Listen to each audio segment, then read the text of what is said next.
Rahul Gandhi. Thank you so much, Mr. Gandhi, for joining us. You went to Bharat Jodo Yatra, you met people.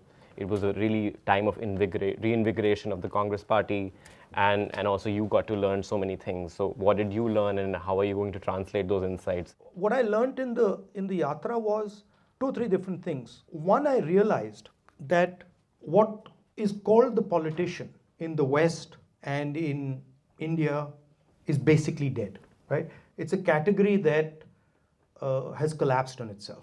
If you want to do politics, you cannot use the same old rules that you were using before. It doesn't work. And so you have to do it with a completely new imagination and in a different manner. That was one thing I learned.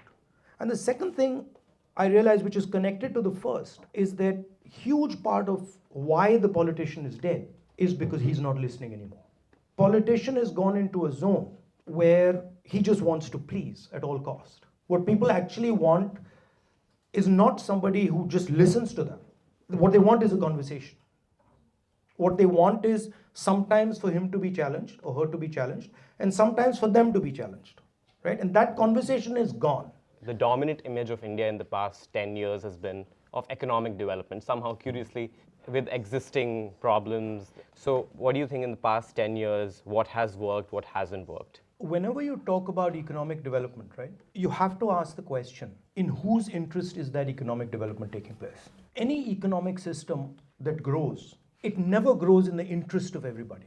It always grows in the interest of some groups. The question to ask is, what is the nature of that growth and who is benefiting from that growth? Right next to the figure of growth in India, you have the figure of unemployment in India. So India is growing, but the way it's growing is by concentrating wealth, by massively concentrating wealth towards very few people. And most of the growth is happening based on natural resources, on consumption, and not on production, which for a country like India is a real problem, because without a production system, without a production network, without manufacturing, country the scale of India simply cannot employ its people. Similar to the United States, we are operating on a debt sort of model, and we are no longer producing things. The real challenge in India is how do we set up a production economy is able to give large numbers of people jobs. We have 2 or 3 businesses that pretty much control our entire business system. We have Mr. Adani. Everybody knows he's directly connected to the Prime Minister. He owns all our ports, all our airports, our infrastructure, agriculture, mines, power. That level of concentration, you'll get growth, but you won't get any distribution. And a country like India needs distribution. So why do you think this discontent and this growing inequality, the highest unemployment rates, why do you think this has not translated into like electoral outcomes or even like mobilization of people? There is massive mobilization of people, but for an election, right, you need infrastructure to fight an election. So you need a free media to fight an election. You need a fair legal system to fight an election. You need fair election commission to fight. You need access to finance. You need institutions that are neutral. Imagine the United States where the IRS, the FBI, their full-time job is destroying the lives of the opposition. So that's the paradigm we're in. I didn't walk 4,000 kilometers because I like walking 4,000 kilometers. I walked 4,000 kilometers because there was no other way to get our message across. Even my social media is fully capped. I've got a shadow ban 24/7. My Twitter's under control, my YouTube's under control, and I'm not alone. The entire opposition. So those are the dynamics that the opposition in India is dealing with. I don't think India is running a free and fair democracy anymore. I think 90% of Indian media is controlled by 3 people. Yeah, and the media is famously not generous to you, right? No, I'm a problem because I represent groups that are not represented in the media, right? Poor, I represent Dalits, tribals, OBCs, weaker sections. They have no access to the media. The media is not interested in them. The big battle in India is actually the caste battle. So we're running almost from a caste perspective an apartheid system. So that's what I'm trying to change, right? Because the entire system is controlled by a very thin group. I'm glad you mentioned caste because I go to a public policy school. Very few, of course, very few people from the marginalized caste. I myself am OBC, so I really see caste in everything. But one curious thing I've noticed is that there's a proportion of student body which is interested in running for office in their respective countries, but the Indians are just never interested because they're always the barrier they think is caste, this caste algorithm. If they run for office, their caste matters. They can only run for office from like certain constituencies. Some like Muslims, so the representation will never translate. So how does INC sort of, or India Alliance, let's say, envision how will it break these caste algorithms? In India, politics is a hard business. I would even go to say it's a brutal business. So I'd be surprised if you'd get people sitting in Harvard Kennedy School who'd say, listen, we want to go into full-scale, hardcore combat. But there are many, many guys who come from a different space who are more than ready to fight that stuff. I mean, don't underestimate how painful Indian politics can be and how rough it can be and how harsh it can be. In your view, what is the essence of India and how do you perceive India's role and identity in the global context? There's two visions of India that are in combat. One idea says India is a union, and the other idea says India is a nation. A union requires a constant negotiation. And if you think about India as a union, then you protect the negotiation. And we feel India is a union of states, and what makes India India is the negotiation between its people, the conversation between its people, which is based on democracy, which is based on human rights, which is based on freedoms, which is based on an institutional framework that is neutral. The BJP and the RSS believe that India is not a union, that it's a nation with one ideology, one religion, one language, and they are not interested in really having negotiation or a conversation. So they kill the negotiation, they try and capture the institutions. So that's really the political fight in India right now. We feel if you end the negotiation in India, the conversation between the union, India collapses. India tears itself apart. So you can see that Manipur is burning, you can see Jammu and Kashmir is burning, you can see Tamil Nadu has a problem. So you can see that, as somebody said to me the other day, there's problem on the edges. And if you want to understand a system, you've got to look at the edges and see, okay, what's going on at the edges. So imagine if you're from the United States, in North Carolina, the writ of America doesn't run. That's what's going on in Manipur. No central forces can go into Manipur, and it's full-scale civil war going on there. So how do you balance as a political leader, so especially in this political climate, talking about giving people what they want versus what they actually need to hear? So we tend to talk a lot about everything is fine, we'll give you free internet, versus how do you talk about what they need to hear, that there are these problems that they First need of all, to address. as a politician, right, something I discovered, communicating by talking is almost useless. We do it, it's not powerful. It's almost a waste of time. Communicating by doing, communicating by acting, as opposed to communicating by talking. And then you can talk around the action.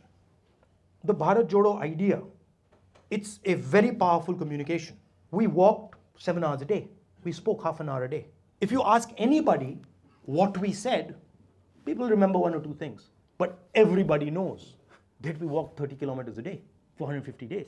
So communication is much more about core values than it is about technicalities. And India is an example. Here, democracy is being overrun. So to me, that's what leadership is about. It's about saying uncomfortable things.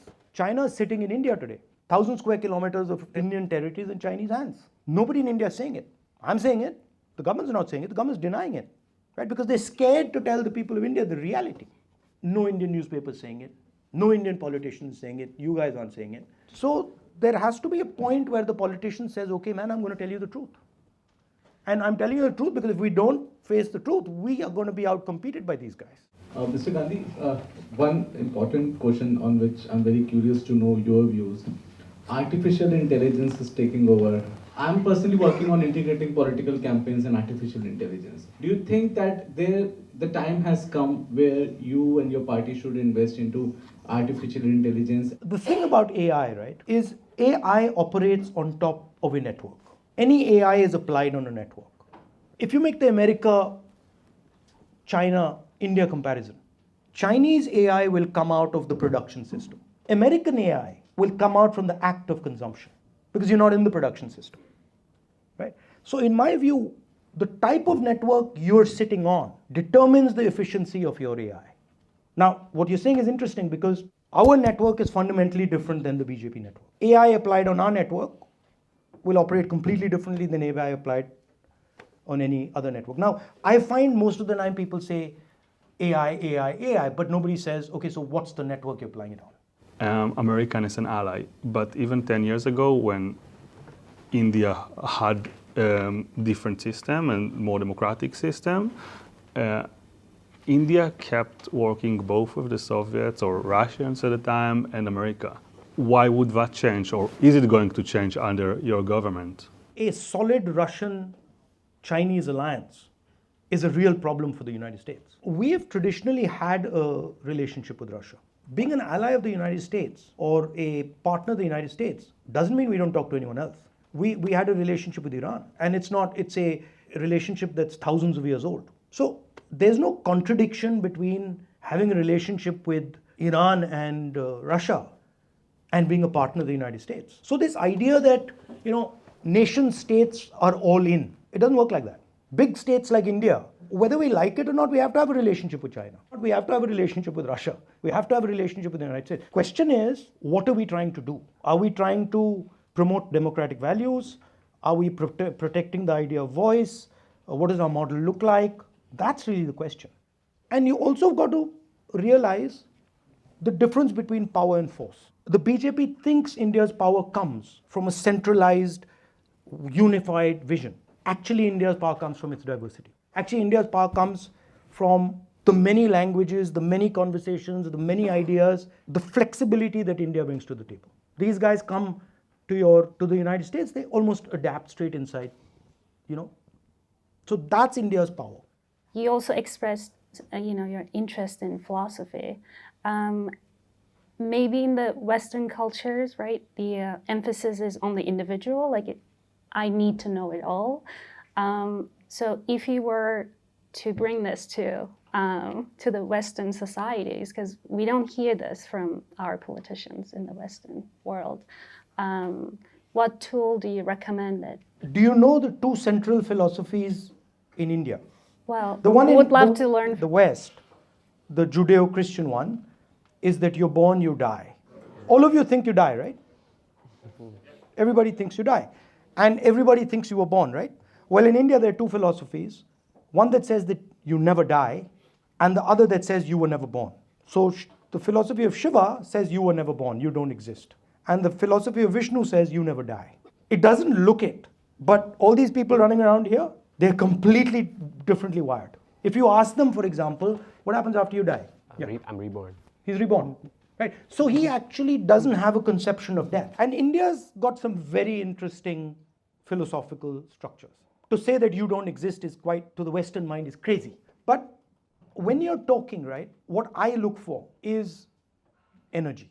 I'm looking at the energy flow around that.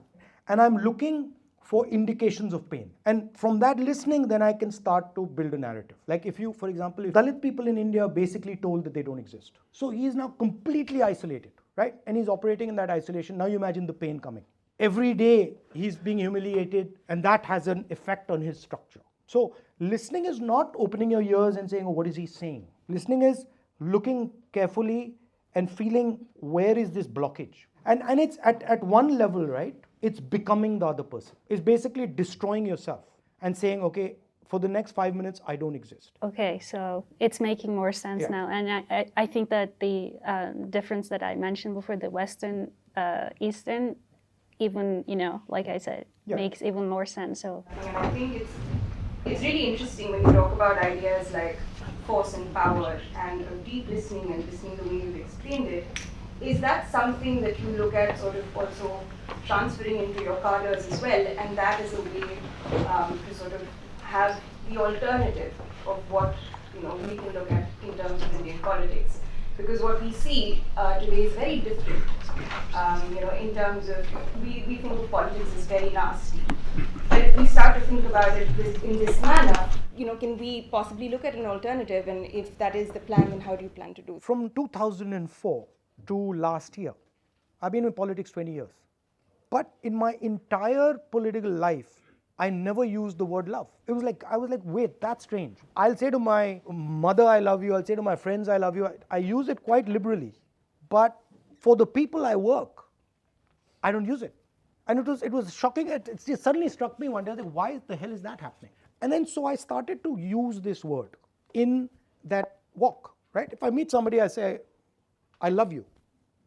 Now it seems bizarre, right? You're like, what the hell is this? Point I'm making is that how I start the conversation is up to me. And bringing love into the idea of politics, it's given me more benefit in 1 year than it's given me in 20 years. Right?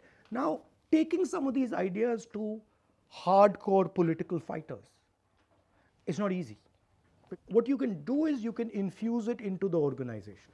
But forcing a guy to listen when he's not interested, it's a waste of time. But I think in India, our freedom struggle was that. We're the only country in the world that had a freedom struggle where we didn't kill anyone. And we invited the British to our Independence Day, right? You have to not be bothered about giving up space. But we're trying to in our own way. We've got setups in our party.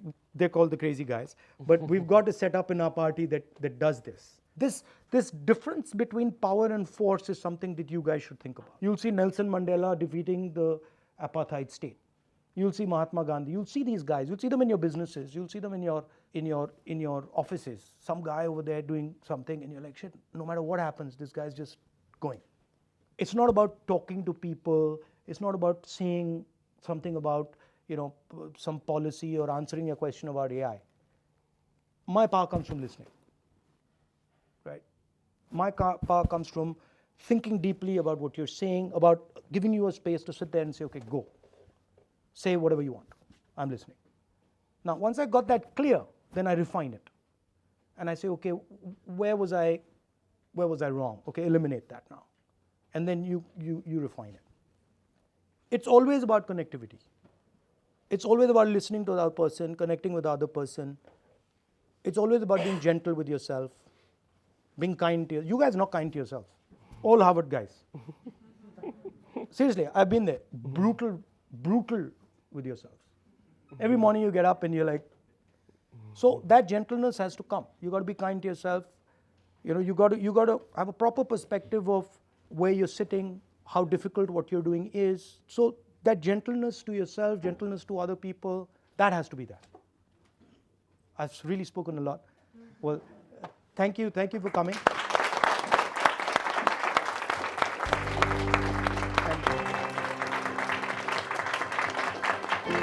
We only have this mug. You know to give what? to This is you. interesting. I've been looking for a big coffee cup as it happens.